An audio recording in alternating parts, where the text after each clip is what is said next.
Hello students, welcome to my channel classes. तो आज की इस वीडियो के अंदर हम बात करने वाले हैं यहाँ पे forming the comparative and superlative degrees. मतलब कि अपने को वर्ब्स बतानी है फर्स्ट, सेकंड और थर्ड फॉर्म। ठीक है, वर्ब्स की फर्स्ट, सेकंड और थर्ड फॉर्म के बीच में क्या होता है।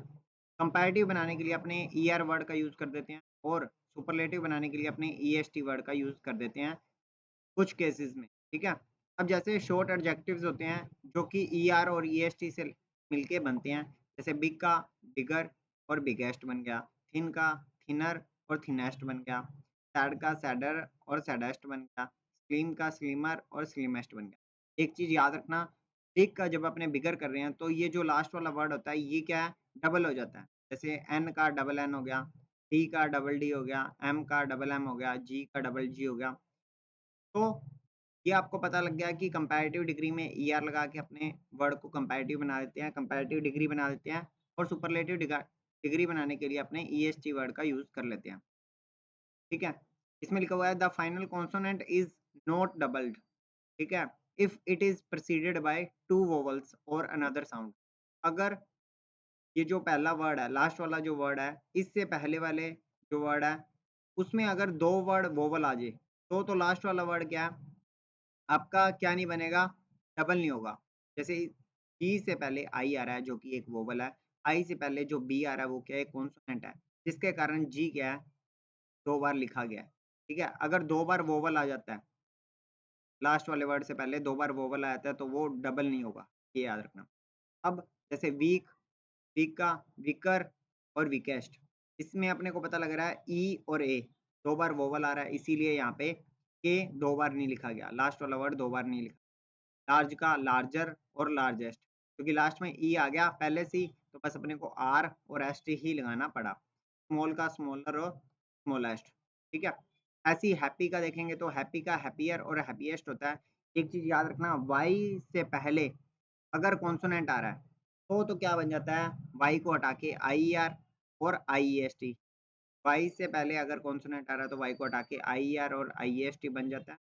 ठीक है, अदरवाइज क्या हो जाता है, अदरवाइज एस लग जाता है, जैसे कि आपने नंबर्स के अंदर पढ़ा होगा, नहीं पढ़ा तो मैं आपको सिखा दूंगा। ठीक है, ये आपको पता लग गया हैप्पी का हैप्पियर हैप्पीएस्ट, चीवी का च्यूअर और च्यूएस्ट। ठीक है, अब आते हैं लॉन्ग एडजेक्टिव्स। एक चीज याद रखना, ईआर और ईएसटी उन वर्ड्स के साथ लगता है जो कि वन सिलेबल साउंड होते हैं, मतलब कि एक बार में बोले जाते हैं। जैसे big, thin, sad, slim, weak, strong, long, large, small, happy, TV. तो इसके बीच में क्या अपने वन सिलेबल साउंड होते हैं, तो इनके साथ ईआर और ईएसटी लग जाते हैं। अब है लॉन्ग सिलेबल साउंड या टू सिलेबल साउंड, जिसके बीच में अपने को एक बार रुकना पड़ता है। जैसे careful, caring, gifted, intelligent, beautiful, amazing. तो इसमें क्या अपने को रुकना पड़ रहा है, जब भी अपने को दो सिलेबल वाला वर्ड दिखेगा तो वहाँ पे अपने मोर और मोस्ट का यूज कर लेते हैं। जैसे more careful, most careful, more intelligent, most intelligent, more beautiful, most beautiful. तो इस तरह के वर्ड्स का अपने यूज करते हैं।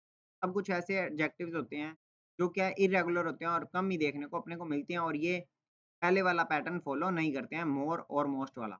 कम ही चांसेस होते हैं कि फॉलो करें। जैसे फन का मोर फन और मोस्ट फन आ गया, बैड का वर्स और वर्स्ट आ गया, वेल का बेटर और बेस्ट आ गया, गुड का बेटर और बेस्ट आ गया, फार का फार्दर भी होता है और फर्दर भी होता है, फारदेस्ट भी होता है और फरदेस्ट भी होता है। ठीक है, कहाँ पे ये यूज होता है वो आपको बता देंगे। ठीक है, इसके बीच में क्या है देखो, जैसे यहाँ पे ये लाइन अगर आप पढ़ोगे तो इसके अकॉर्डिंग अगर आपको समझ में आता है तो ठीक है, अदरवाइज इसको मैं आपको यूज बता दूंगा। ठीक है, एग्जाम्पल के थ्रू। जैसे क्लैवर का क्या बनता है, क्लैवरर और क्लैवरेस्ट। अपने क्लैवर एक बार में बोलते हैं। लाइकली का लाइकली और लाइकलीएस्ट। ठीक है, नैरो का नैरोर और नैरोएस्ट। इनके साथ मोस्ट वर्ड का भी यूज हो जाता है इन सब डिग्रीज के साथ। ठीक है, मोस्ट का वर्ड का भी यूज हो जाता है। अब जैसे क्विज आ गई कि अपने वंस लेवल जो होता है उसके बीच में सुपरलेटिव डिग्री बनाने के लिए किसका यूज करते हैं, सुपरलेटिव बनानी है तो किसका यूज करेंगे, ईएसटी का।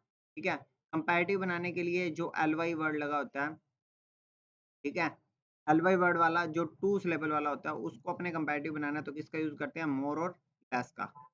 ठीक है, कंपैरेटिव फॉर्म बनानी है इरेगुलर एडजेक्टिव वेल की। वेल की क्या होती है, well, better, best, good, better, best. Superlative जो लाइकली है, का सुपरलेटिव क्या बनता है? एक तो बनता है लाइकलीएस्ट और मोस्ट लाइकलीएस्ट, तो बी और डी इसका आंसर हो जाएगा, ठीक है। अब आती है कंपैरेटिव एडजेक्टिव डेफिनेशन। कंपैरेटिव में क्या होता है कि जैसे अपने ईआर वर्ड का यूज़ कर देते हैं, ईआर और मोर वर्ड का यूज़ कर देते हैं, ये तो मैंने आपको बता दिया। अगर सिंगल सिलेबल साउंड है, मतलब एक बार में बोला जा रहा है, तो ईआर लगता है। अगर 2 बार में बोला जाता है, रुक के बोला जाता है, तो मोर वर्ड का यूज़ होता है, इसमें कंपैरेटिव डिग्री के अंदर, ठीक है। तो यहाँ पे मैंने आपको एडजेक्टिव में जो डिग्रीज़ होती हैं, तो कैसे आपने ईआर लगाना है, कैसे आपने ईएसटी लगाना है, कैसे मोर वर्ड का यूज़ होगा, कैसे मोस्ट वर्ड का यूज़ होगा, ये सारी चीज़ें मैंने आपको डिफ़ाइन कर दी हैं। तो अगर वीडियो पसंद आए तो प्लीज़ वीडियो को लाइक करें। और एक चीज़ और मैं बता दूँ आपको कि अपने अगर एडजेक्टिव के बारे में देखें, तो एडजेक्टिव के बारे में आप एक चीज़ चेक कर सकते हैं कि एडजेक्टिव जो होते हैं, उसके बीच में अपने को किन-किन चीज़ों के बारे में पता लगता है, वो भी मैं आपको यहाँ शो कर देता हूँ। जैसे टाइप्स ऑफ एडजेक्टिव्स हैं जिसमें अपने को क्या है ओपिनियन देना होता है। ओपिनियन में अपने अच्छा, बुरा ये सारी चीज़ें बताते हैं कि गुड है, बैड है, लवली है, बहुत प्यारा है, स्ट्रेंज है, अचानक अलग से है, ब्यूटीफुल है, बहुत सुंदर है, नाइस है, ठीक है? तो यहाँ पे अपने पास क्या है स्पेसिफिक ओपिनियंस होते हैं, जिसमें ये सारे जैसे वर्ड देखने को मिलते हैं, ये सारे के सारे वर्ड्स क्या हैं, यहाँ पे एडजेक्टिव को शो करते हैं, ठीक है? विशेषता को बताते हैं। उसके बाद में मेज़रमेंट अगर अपने किसी मापना है कि ये लंबा है, छोटा है, बड़ा है, बहुत बड़ा है, ठीक है? लॉन्ग है, लंबा है, भारी है, हल्का है, ये सारी चीज़ें किसमें आ जाती हैं? एडजेक्टिव में आ जाती हैं। उसके बाद में ऐसे शेप है, शेप को कैसे मापते हैं? शेप में जैसे मुड़ा हुआ है, कनकेव है, उत्तल है, अवतल है, फ्लैट है, बिल्कुल सीधा है, पॉइंटी है मतलब एक छोर पे है, स्ट्रेट है मतलब सीधा है, ट्विस्टेड है मतलब मुड़ा हुआ है, ठीक है? सिमेट्रिकल है मतलब एक लाइन में है। ऐसे ही अगर आपने देखें तो कंडीशन के अकॉर्डिंग भी होता है, जैसे उसकी कंडीशन बहुत अच्छी है, तो वो बहुत ज़्यादा रिच है, बहुत ज़्यादा पावरफुल है, बहुत शर्मीला है, बहुत चालाक है, बहुत दुखी है, बहुत खुशियाँ है, बहुत गुस्से में है, बहुत डरा हुआ है, बहुत हम कह सकते हैं एक्साइटेड है। तो ये सारी चीज़ें क्या अपने को एडजेक्टिव को शो करती हैं। जैसे किसी की एज दिखाते हैं तो एज जैसे यंग, यूथफुल, एल्डरली ये चीज़ें क्या एडजेक्टिव को शो करती हैं। कलर में भी क्या है अपने एडजेक्टिव को पता करते हैं। उसके बाद में ऐसे पैटर्न है, तो यहाँ पे पैटर्न आप देख सकते हैं, फॉरवर्ड, पोल्का डॉट, स्क्रिप्ट ये सारे पैटर्न हैं।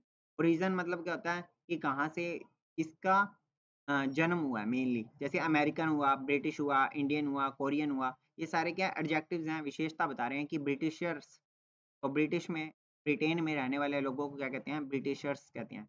मटेरियल कोई भी जैसे मटेरियल होता है, जैसे वुडन हो गया, प्लास्टिक हो गया, स्टील हो गया, आयरन हो गया, ये सारे क्या मटेरियल हैं, जो कि अपने को एडजेक्टिव को शो करते हैं। जैसे अपने पर्पज़ बताना है कि वह सोया हुआ, वह शॉपिंग करने गया हुआ, तो ये सारी चीज़ें किसमें आ जाती हैं? अपने को पर्पज़ शो करती हैं। तो इसके बीच में मैंने आपको बता दिया कि एडजेक्टिव्स कौन-कौन से कैसे हो सकते हैं, ठीक है? तो अगर फिर भी कोई डाउट होता है तो आप कमेंट सेक्शन